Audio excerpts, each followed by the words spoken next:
السلام علیکم ورحمۃ اللہ وبرکاتہ۔ امید کرتے ہیں کہ آپ تمامی حضرات بخیر ہوں گے۔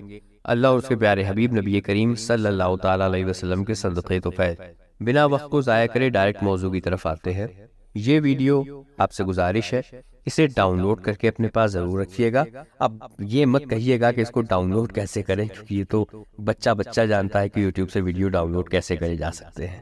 اس ویڈیو کو ڈاؤن لوڈ کر کے ضرور رکھیے گا اپنے پاس، اور یہ سمجھ لیجئے ایک ایسا راکٹ ہے، ایسی میزائل ہے آپ کے لیے کہ پھر اگر یہ آپ کے پاس ہے تو بڑے بڑوں کے منہ آپ بند کر سکتے ہیں انشاءاللہ۔ تو بنا وقت کو ضائع کرے، بنا ادھر ادھر کی باتیں کرے، ڈائریکٹ موضوع کی طرف آتے ہیں۔ کچھ روز پہلے آپ نے سنا ہوگا طارق جمیل کا لڑکا جو کہ ڈپریشن کا مریض تھا بچپنے سے، وہ فوت ہو گیا۔ میں اس کے تعلق سے کچھ بولنا مناسب نہیں سمجھتا، کیونکہ مجھے اس کے عقیدے کا علم نہیں ہے، اس لیے میں سکوت اختیار کرتا ہوں۔ لیکن طارق جمیل جو کہ ورلڈ وائڈ بہت بڑا فیمس تبلیغی ہے، لاکھوں کی تعداد میں فالوورز ہیں، انڈیا میں بھی ہیں، تمام ملکوں میں ہیں، اس کی منافقت کو آج ایکسپوز کرتے ہیں انشاءاللہ۔ اس کی منافقت کو انگلش میں کہتے ہیں ہپوکریسی۔ تو کتنے بڑے یہ لوگ ہپوکریٹ ہوتے ہیں، آج میں آپ کو دکھاتا ہوں۔ تو سب سے پہلے سامعین میں شروعات کرتا ہوں دارالافتاء دیوبند کے ایک فتوے سے۔ تو فتوے میں سوال یہ کیا گیا، کیا قبر کے اوپر پھول رکھ سکتے ہیں یا نہیں؟ کوئی حوالہ بھی دیجیے۔ اب جواب کیا آتا ہے آپ کی اسکرین کے سامنے ہے۔ میں جو بھی بات کرتا ہوں دلائل کے ساتھ کرتا ہوں۔ یہ ویب سائٹ کا پیج پورا آپ کے سامنے ہے، آپ چاہے تو اس کو گوگل بھی کر سکتے ہیں، اپنے آپ چاہے تو ثبوت کے لیے رکھ سکتے ہیں اس کو بھی۔ بہرحال تو سوال کیا گیا، کیا قبر کے اوپر پھول رکھ سکتے ہیں یا نہیں؟ کوئی حوالہ بھی دے دیجیے۔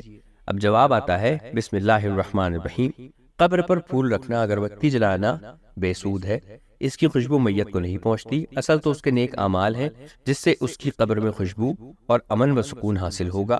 قبر پر پھول چڑھانا یا غیروں کا طریقہ ہے نبی کریم صلی اللہ علیہ وسلم سے یا صحابہ کرام سے یا تابعین سے، ائمہ کرام سے یا عمل ثابت نہیں ہے۔ ان کی خود کی ویب سائٹ سے یہ فتویٰ میں نے پریزنٹ پیش کیا ہے۔ اب اگلا جو میں آپ کو دکھانے لگا ہوں وہ ایک ویڈیو ہے، دیکھنا چاہیں گے؟ دیکھیے۔ اب اس ویڈیو میں آپ دیکھ رہے ہیں کہ یہاں پر دو پنیاں رکھی ہیں، تھیلیاں رکھی ہیں، تھیلے پولیتھینس رکھے ہیں، شاپرز رکھے، اس کے اندر لال لال کچھ ہے، میرے خیال سے پیاز ہے، شاید پیاز ہے، قورمہ ورمہ بنے گا، کیونکہ پھول تو یہ لوگ قبرستان لے نہیں جاتے، ان کے نزدیک جو ہے وہ بدعت ہے، یہ عمل رسول اللہ سے صحابہ سے ثابت نہیں ہے، تو پھول تو لے نہیں جائیں گے۔ پیاز ہو سکتی ہے، لیکن پیاز اتنی مہنگی ہے۔ چلیے تھوڑا سا ویڈیو کو آگے بڑھاتے ہیں اور اینگل تھوڑے چینج کرتے ہیں۔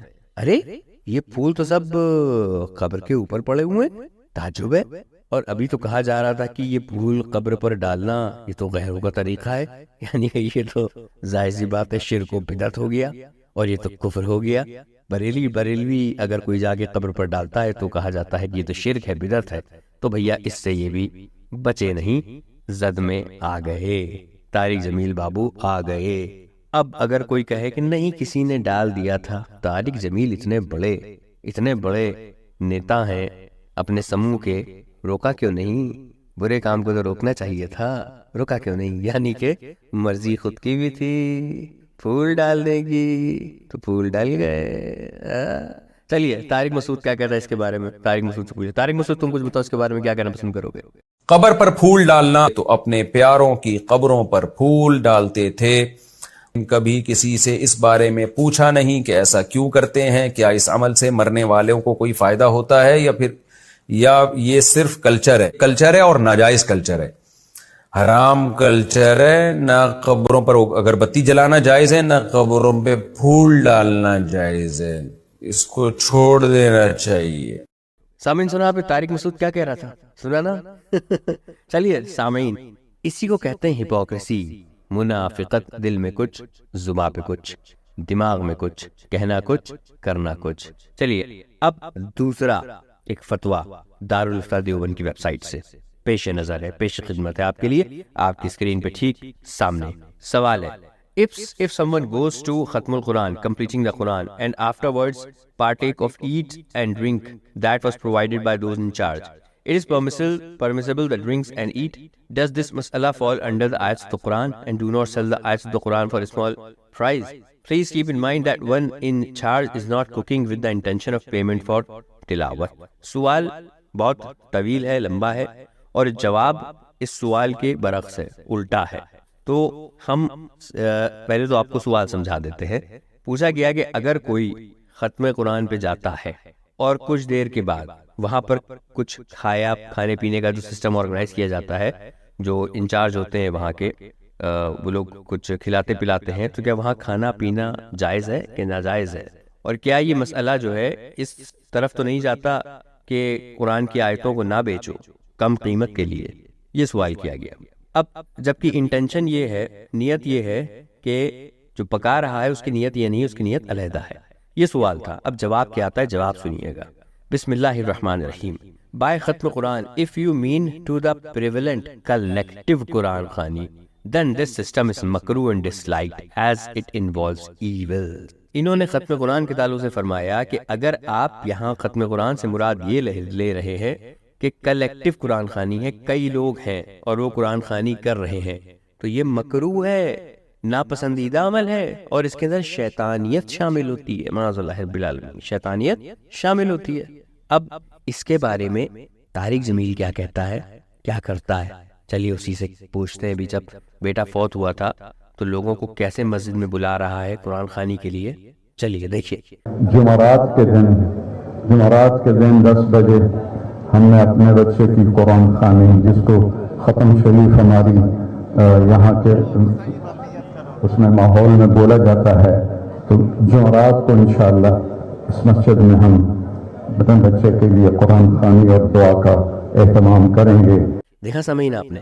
اب طارق مسعود سے پوچھتے ہیں. طارق مسعود، ذرا تم بھی تو مفتی ہو، ذرا بتاؤ اس کے تعلق سے اصالِ ثواب جو قرآن خوانی کروائی جاتی ہے اس میں اجتماعی طور پہ، تم کیا کہتے ہو اس کے تعلق سے، بتاؤ ذرا. اور اگر کوئی میت کے مرنے کے بعد ایصال ثواب کے لیے قرآن خوانی کرواتا ہے تو یہ رقیہ نہیں بلکہ عبادت ہے نا. اس کے لیے ثبوت چاہیے اوپر سے، اور وہ ثبوت ہمارے پاس نہیں ہے. قرآن و سنت سے، صحابہ سے کبھی نہیں دیکھا کہ حضرت ابو بکر کا انتقال ہوا تو آپ نے دیکھا کہ حضرت عمر نے قرآن خوانی کروائی ہو. اس میں یہ ہے کہ جو جہاں ہے جیسے ہے اپنی طرف سے جو بھی میت کو پڑھ کے ثواب پہنچا دے یا صدقہ کر دے، اس کے لیے اجتماع کرنا، لوگوں کو بلانا، یہ عمل بدعت ہے، یہ عمل بدعت ہے. سامعین سنا آپ نے طارق مسعود کیا کہتا ہے. سامعین یہ وہ ویڈیو ہے جو آپ کو اپنے پاس رکھنا ہی ہوگا، اور کوئی تبلیغی دیوبندی آتا ہے اس کو یہ دکھانا ہوگا، اور ریٹن میں طارق جمیل پہ، طارق مسعود پہ اور دارالفتہ دیوبند پہ فتویٰ لینا ہوگا، کیونکہ تینوں صحیح نہیں ہیں، تینوں کی الگ الگ باتیں ہیں.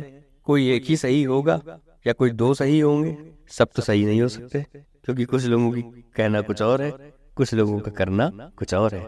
سامعین اس ویڈیو کو اپنے پاس سیو کر کے رکھیے گا ضرور، بہت اچھی چیز ہے، یہ میزائل ہے، سمجھ لیجئے آپ، رکھیے گا ضرور.